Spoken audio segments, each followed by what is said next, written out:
ایک بار کا واقعہ ہے کہ اوکاس کے میلے میں، اوکاس کے بازار میں دو آدمیوں میں لڑائی ہوگی اور اتنی لڑائی بڑھ گئی کہ ان میں سے ایک مارا گیا۔ مرنے والا آدمی بنو قیس قبیلے کا تھا اور مارنے والا بنو کنانہ قبیلے کا تھا۔ اب معاملہ اتنا بڑھ گیا کہ دونوں قبیلوں میں زبردست جنگ شروع ہو گئی۔ مکہ والوں میں اتنی جہالت تھی اور آس پاس کے قبیلوں میں بھی اتنی جہالت تھی کہ ذرا ذرا سی بات پر سالوں جنگ ہوا کرتی تھی۔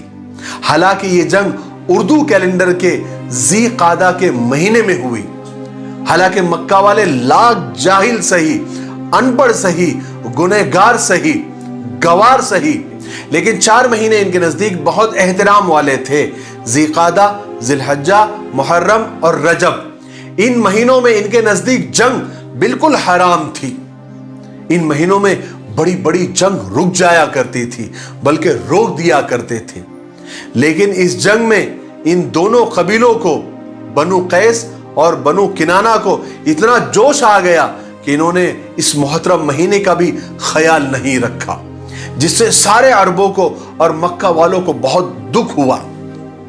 یہاں تک کہ وہ دونوں قبیلوں کی جنگ بڑھتے بڑھتے اتنی بڑھ گئی کہ انہوں نے قریش پر بھی حملہ کر دیا، جس سے جو ہے قریش اور بھڑک گئے۔ انہوں نے پھر جنگ کی تیاریاں شروع کر دی اور اس جنگ کو مکہ کی ہسٹری میں اور مکہ کی تاریخ میں حرب فجار، یعنی گناہوں اور بغاوت والی جنگ کا نام دیا گیا۔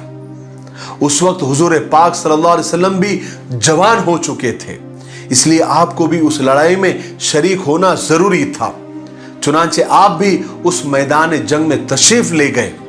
اس جنگ میں آپ کے سارے چچا بھی شریک تھے۔ آپ صلی اللہ علیہ وسلم اس جنگ میں شریک ضرور ہوئے تھے، لیکن آپ نے لڑائی نہیں لڑی، بلکہ صرف اپنے چاچاؤں کا ڈیفنس کیا، ان کی حفاظت کی۔ یہ پہلی جنگ تھی آپ صلی اللہ علیہ وسلم کی جس کا نام حرب فجار تھا، جس میں آپ صلی اللہ علیہ وسلم خود شریک ہوئے تھے۔